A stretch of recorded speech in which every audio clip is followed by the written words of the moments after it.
Let's talk today a little bit about work best friends. I know I met some of my closest friends through work, either clients or sometimes even, in my younger years, just in day-to-day offices.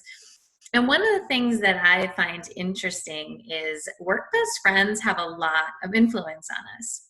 So, for example, if your agency's letting everybody know that they partnered with APP to do an agency assessment, which is kind of like a physical for the whole agency, you get out of that meeting and your work best friend goes, "What do you think?" And they say, "Well, it's probably going to let everybody go, and there's going to be all this change and all these other things." Now, keep in mind, this is a very generic, easy situation, right?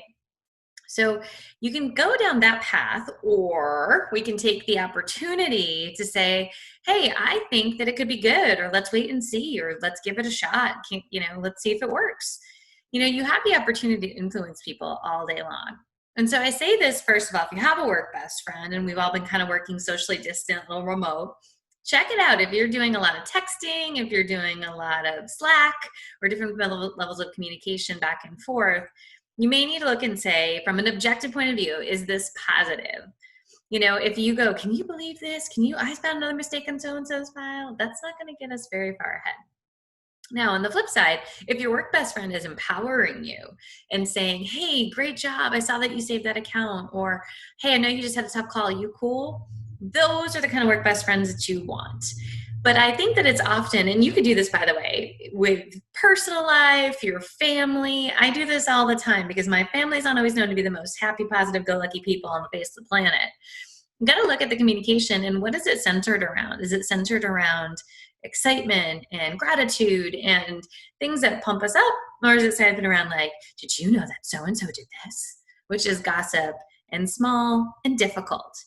Now, I love a juicy gossip story just as much as the next person. I can get sucked up in a housewife's marathon like nobody's business. But what I also have to train myself to do is say, "Hey, you know what? It's hurtful when it's done to me. And so I don't want to be the catalyst for some of that." Something came across my desk recently and I was looking at it and I was like, "Ooh." And it was some insurance gossip or something like that. And I just thought to myself, "You know what? That's not the kind of person I want to be." Kind of that whole, "What do you want to be when you grow up?" Well, you know what? For whatever's going on, whatever's happening, I don't know all the facts. I'm kind of hearing it through the grapevine. I have my own opinions on it, but opinions, that and a buck will buy you a cup of coffee. So I had the choice then to shut it down and not pass it along. And I did that. And in retrospect, I felt good about it. But my initial instinct was, and then I took a deep breath and I was like, "Okay, nope, that's not the kind of person I want to be." So talk to yourself a little bit. And, maybe it's time to even just have that conversation with your work bestie if things are getting a little negative. Kind of pick it right back up and put it back together.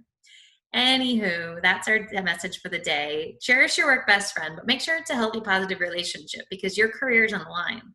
And that means it's your raises, your bonuses, your opportunities. If you're sucked into that, it's going to be really, really hard for agency owners to separate the two. Have a great day, guys.